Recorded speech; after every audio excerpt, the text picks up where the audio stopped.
It doesn't have to be an actual authority. Like, they have no power over you, really, but you give them that power.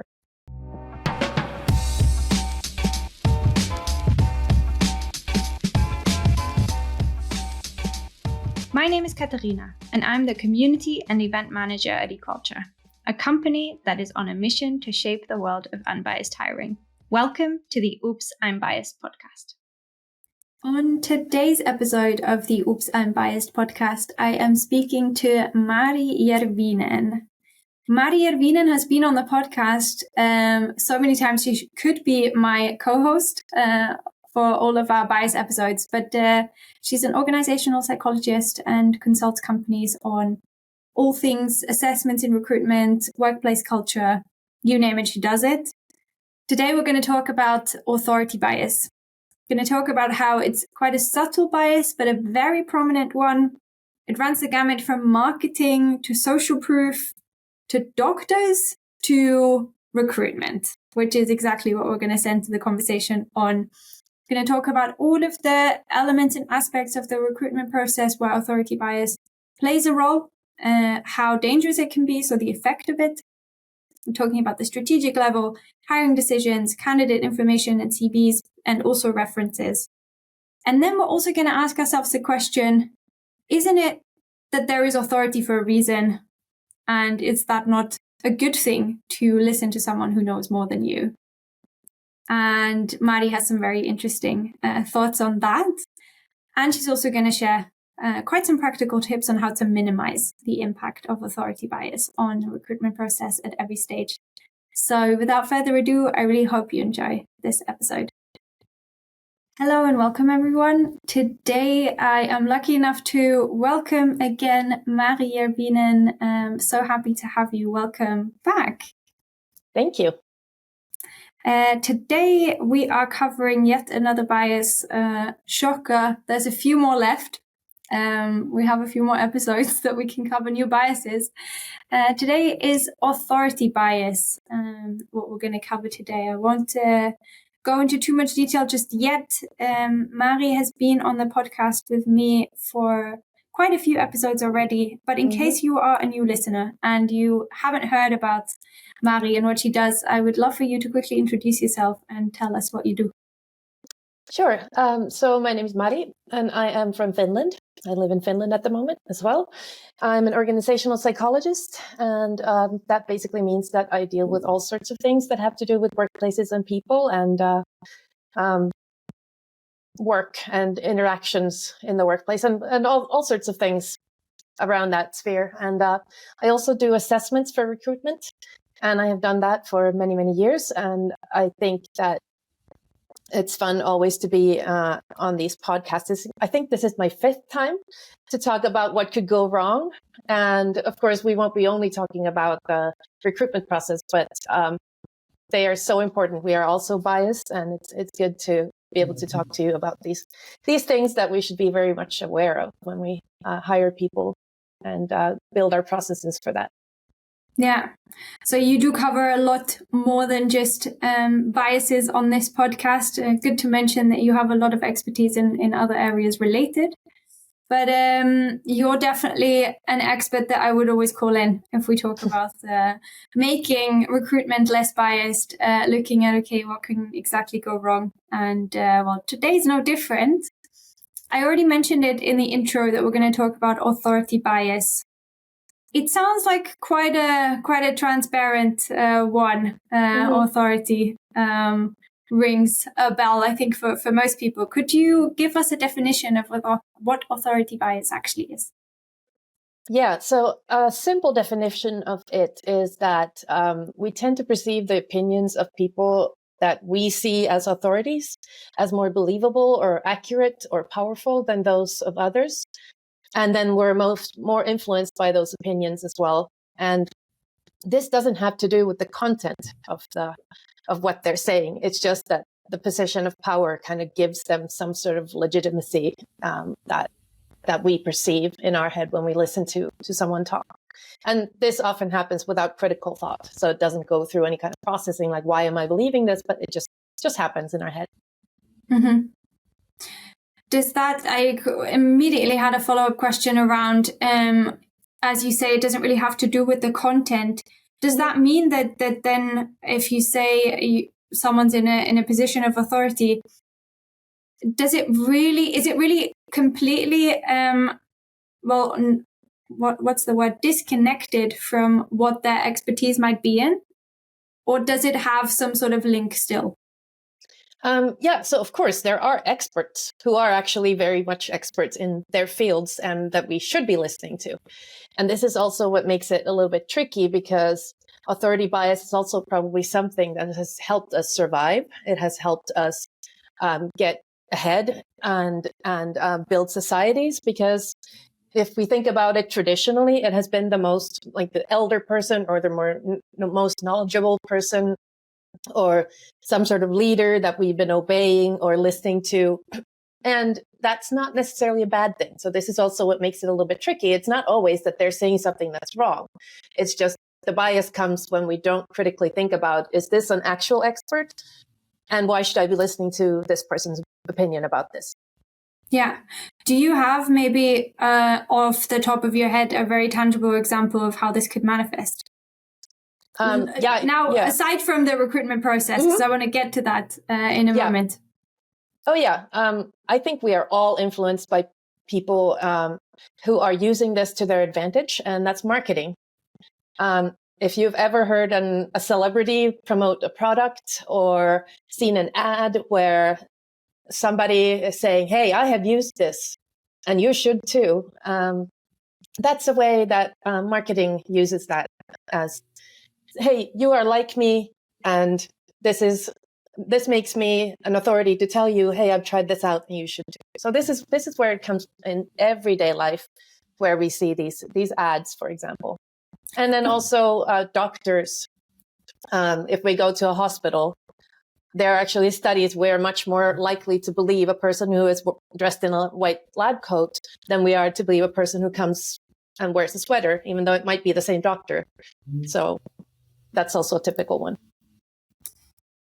That means that authority bias is much more subtle in its appearance than what the name might suggest. Mm-hmm. As you mentioned with your example about marketing, I don't think that everyone would put that example immediately and tag it to authority bias, whereas the doctor one, for sure, I would immediately think of. Preparing for this episode, I definitely thought about, okay, where does it manifest in my own life, or where can it sort of an everyday example? Definitely doctors.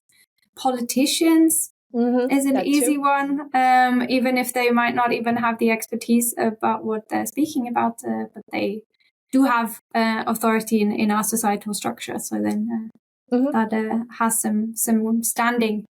But that also gives us sheds a bit of light on the fact that it doesn't necessarily have to be, how would you call it, universally recognized expertise or authority in a specific industry, but it could be your average Instagram influencer who just recommends something, and you fall prey to that recommendation just because you might trust that person. You might trust that person, or that you might trust that person, or you might think that, oh, I want skin like hers, or I really like this person's style, or they've done great things in their life, and people aspire to be like their idols and kind of the influencers that they follow, or that's often the case. So that in people's minds make them more believable. So, okay, so here's the skin cream, you can look like me. So that's where that can come from. It doesn't have to be an actual authority, like they have no power over you, really, but you give them that power. As I was writing up a list of where authority bias comes into play in recruitment, I had a few on my list. Could you quickly give us an overview, and then we'll go into each one? Yeah, so it can come to play in many different situations. Obviously, the recruitment process is something that is designed by someone. And in a company, there's often one person or a few people who just decide how to set up a recruitment process. Where do we advertise this job? How do we interview? How do we select people, and so on? And this can obviously be one big big part where it comes in. And I know we'll go into more detail about these things. But then also, of course, the decisions. How do we decide? Who gets to decide? Whose opinion weighs in the most when we decide which people move through the funnel, and then also who gets the job in the end. But not only that, it's also the other side. What do we look at when we look at candidates? How do they present themselves, and how do they use this authority bias to kind of get ahead the game in the process? That can be something, and then also references is a typical one. Who do we list as our reference? Or if we don't list them, when asked, who do we say, like, yeah, call my former supervisor, they're the head of something, or is it my colleague, or what do we say there? So those are 4 situations where at least those are very much influenced by this. Yeah, these are probably the most prominent ones that come to mind. There might be a few more.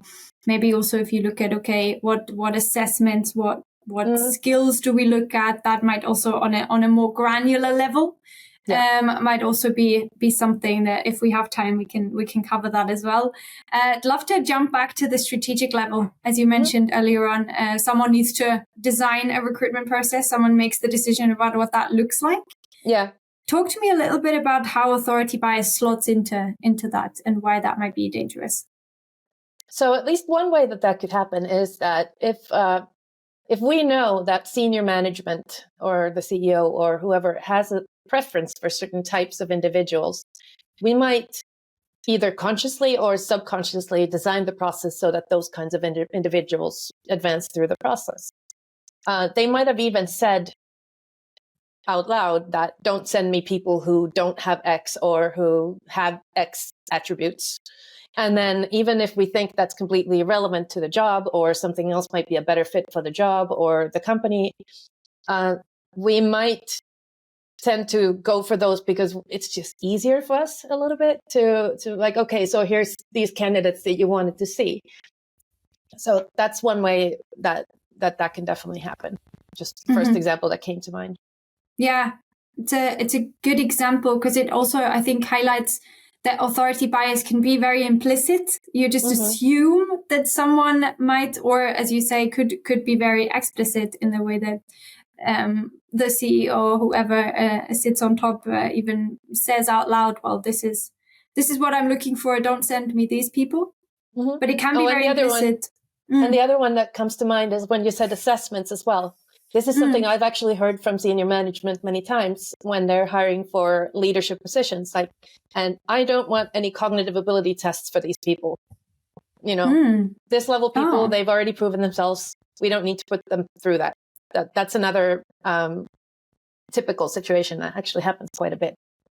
Which then is sort of a twofold authority bias, right? Then you get the authority bias from the person who says it, and then also again from sort of that acumen that a candidate might bring in, that they might not even need a cognitive assessment. Yeah, because they've proven themselves enough. Very interesting. I see that there's a lot of complexity to the subject, which doesn't make it easier to spot when it comes up. Do you, in that strategic level, do you see that there are specific dynamics that trigger that a lot, or is it more so built into a structure of a company that there is bound to be some sort of authority bias in terms of designing a recruitment process? I think it's very much a question of like, what kind of culture do you have in the company? Like, have you built it around hierarchies? Like, is hierarchy something that's important to you? That's one question I would ask. Like, if it looks like senior management can just put their foot down and nobody else can say anything, then that's a really good breeding ground for authority bias, because then people aren't going to question senior management. But then also what kind of things we value in general in the company. Well, then let's step one step down and go to the hiring decision, sort of zooming into the process. Yeah. How does authority bias then play into hiring decisions? So I think it can come in many ways, but it depends really a little bit on how the process is structured. But let's say there's a panel interview, for example, and in the panel there's somebody from senior management, and then there's other people, and then we can tell that the senior manager really likes some candidate. We might start favoring that candidate and be more kind to them because we don't want to go against the person we perceive as an authority, for example. So there might be bias against the candidate already in that way, or it could be a good bias as well for that candidate. Like they might get viewed more favorably or worse, depending on what the senior manager thinks, or it doesn't actually even have to be a senior manager, but the person of authority in that situation. So that's one way. But it could also happen earlier. If we think about, I'm sure you have all seen CVs or LinkedIn profiles that say X something something on their profiles, X Netflix or X Google or X Facebook or something like that. That's actually, they're playing into the authority bias, because they are thinking that, okay, so because I have been at this company, it gives me this prestige that people will see me as more competent than if I had worked somewhere else. So people are using that. And people are also putting, if they took one course at Harvard, they put that on their LinkedIn. And it looks like they went to Harvard because that's another authority, kind of a prestige thing that people put on their profile. So these are things that also candidates use in the selection process. Like, here's how I can be an authority, even when I might not be. It's sort of by proxy that they use an educational institution of renowned or a big company that has a certain reputation as a means to boost themselves up. I was laughing because I've seen that a lot on LinkedIn, and I think it's a very common practice to do that. But even in probably job interviews, when people are asked to sort of introduce themselves, what they've done, they're probably very likely to highlight things that trigger authority bias. Yeah.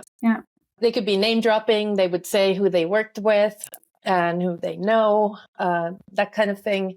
And it's not that they shouldn't. Of course, they can do this, but as interviewers and recruiters, we should be very aware that this triggers this bias, and we might not be looking at the candidates objectively. And then the problem, of course, is that if we are very biased in these decisions, like who moves forward in the process, then we might be ruling out a lot of people who never had a chance to get those credentials. They might not have had a chance to get that education or go to those schools or know those people. That doesn't mean that they wouldn't be great at the job at hand. So that's where the bias can be very harmful as well, because if we don't become conscious of it, then we can rule out people who we actually might need to hire. Yeah, and then it becomes a conversation of privilege as well, right? Have you grown up with enough privilege, or do you, from many different dimensions of diversity, have enough privilege to have been able to work at Google, for example, or have been able to take a course at Harvard, as you say? Then that becomes a whole other discussion around that. I realized I didn't ask you what the dangers would be if there is authority bias on a strategic level. Maybe you can enlighten us really quickly. Well, I think it maybe between the lines is the if there's too much reliance on senior management and other authorities, if we don't critically think about it, we might end up with a very, very skewed kind of recruitment process that doesn't actually find out the things that we need to find out about the candidates, and doesn't actually work towards matching people with the jobs that they need to be doing, and instead end up advancing candidates who are not fit for the job, but could be great buddies for the senior manager who just wants to go golfing with people, and that's irrelevant for most jobs. So that's the main danger. Like, we might actually hire the wrong people if we blindly rely on these kinds of authorities who might not have the right kind of criteria for why they're recommending someone and not recommending someone else. Yeah, and then obviously with authority bias then really impacting the way that a process is set up, then you in the end probably don't even know anymore why everything's going wrong, because you blindly followed a decision that was made somewhat uneducatedly, or sort of not having been researched at all, potentially. So then defining or pinpointing where in your recruitment process are the bottlenecks for, say, inclusivity, diversity, then it's really hard to figure that out, I assume. Yes, definitely. Yeah. And it's not only the senior management. It's like, it could be, like we talked about in the beginning, the authorities that we might listen to might be someone we read a blog on LinkedIn who said you should do your hiring process like this. And then we don't actually go and check, like, is there any scientific proof for this? Or is this just this person's opinion? Or what are we actually looking at? So I think there's a lot of risk of just going a lot of wrong directions with the hiring process.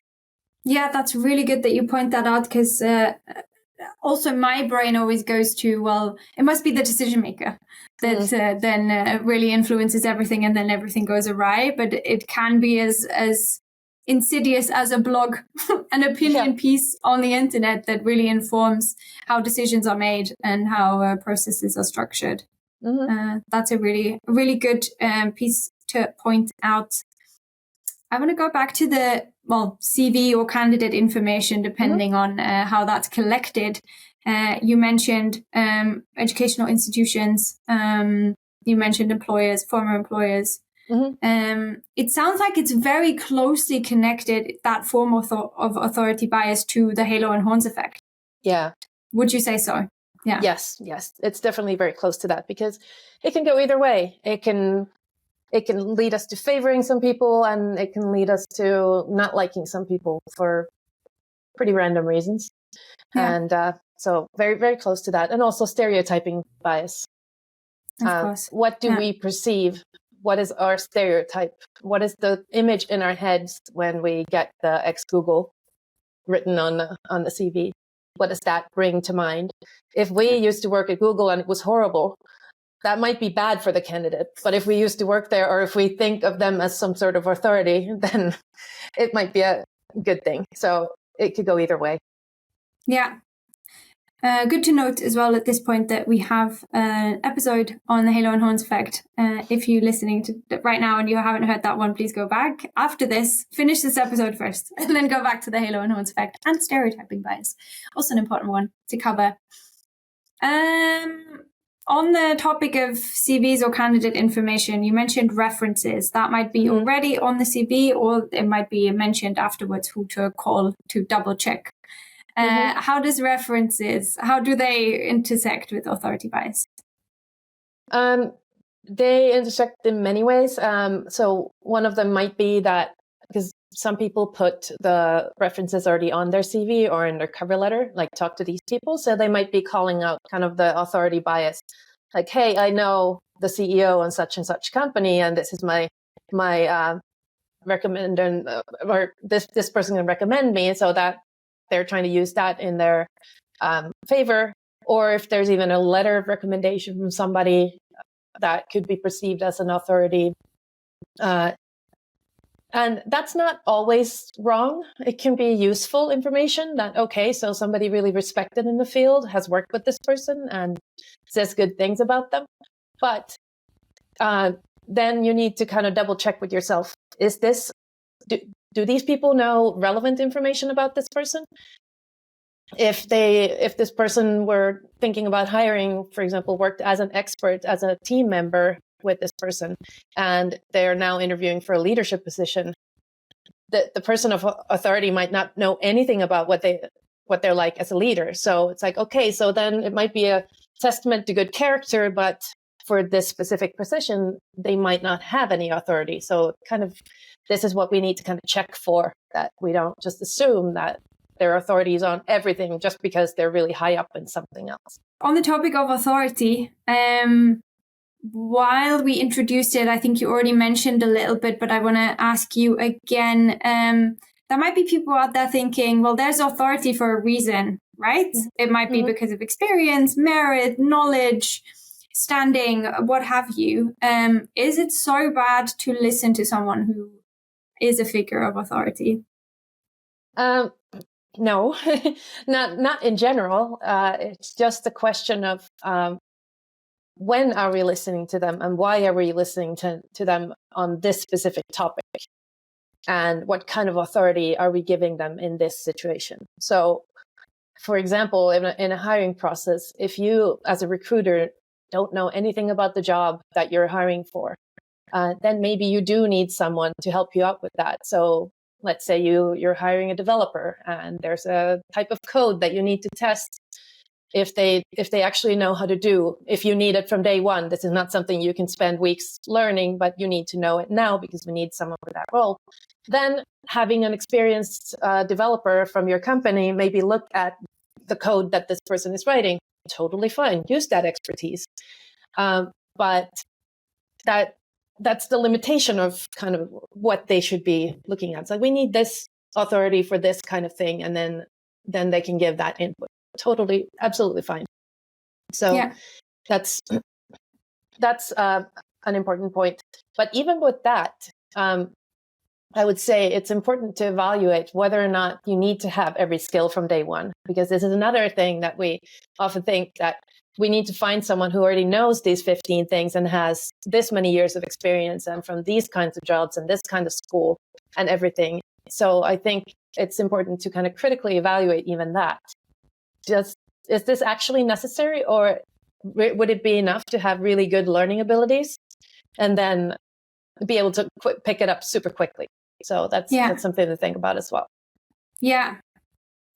Good point. And it really goes into my next question, so I'm not going to even comment much on what you just said, but I'm going to ask you, how else do you then minimize the impact of authority bias? You mentioned a bunch of things already throughout our conversation. Could you give us sort of a short list of what works best? So I would say thinking about the recruitment process kind of outside the scope of any given hiring process would be an important thing. Kind of, how do we standardize this? How do we make sure that we are checking for bias? How do we look at, okay, we are hiring for a developer. What kind of expertise do we need to have to be able to judge whether or not somebody knows the job well enough? And then figure it out so that the set of questions, the set of tasks, whatever the candidates go through, for example, are the same for everyone, and check for authority bias. Like, why is this? Why are we putting this kind of part of the process into it? So that's super important. It could also be a good idea to remove some of these identifiable details. Like, if you need to hire a doctor, yes, it is important that they actually have a medical degree, because we can't hire someone who doesn't have that. But is it important for us to know which school they went to or where they got that degree? That could be something to think about. Just kind of questioning that part as well. Having the panels or whoever your selection committee is kind of be more diverse, so that you can have diverse voices and figure out how to get those voices heard as well. So it's not just the senior management or whoever we perceive as authority who gets a say. Kind of maybe weighted voting systems of, like, how do we then select if we have candidates that are similar in characteristics. Obviously training, always being very aware of where this bias can come in and how it relates to the counter arguments, like the one you just said. Like, isn't it good to listen to people who know more than we do? Like, yes, but you need to think about when you listen to them and what they actually know about. So kind of having these self-checks is super important. That's a great one. And I was going to bring that up because you started that overview of where authority bias comes into play in recruitment with those really specific questions. And I think those questions can already check you on authority bias really well. Who influences the decision-making process in setting up a recruitment strategy or process? Who makes the hiring decision? Based on what merits are they in the discussion, or have they do they have a lot of weight in that discussion?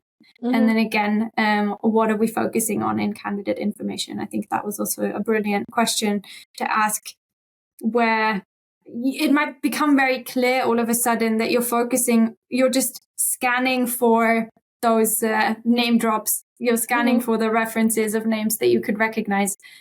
So then that might check you quite well for those subtle biases, because as we mentioned in the beginning, authority bias might be harder to detect. Yeah.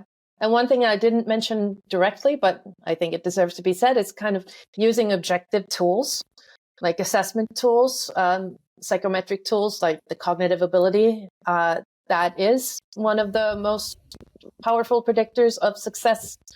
And even though there are some people who find it uncomfortable, that's based on science. So kind of finding these ways of measuring things that are not reliant on these kind of outside influences of authority or our perception of authority. So that's also very important.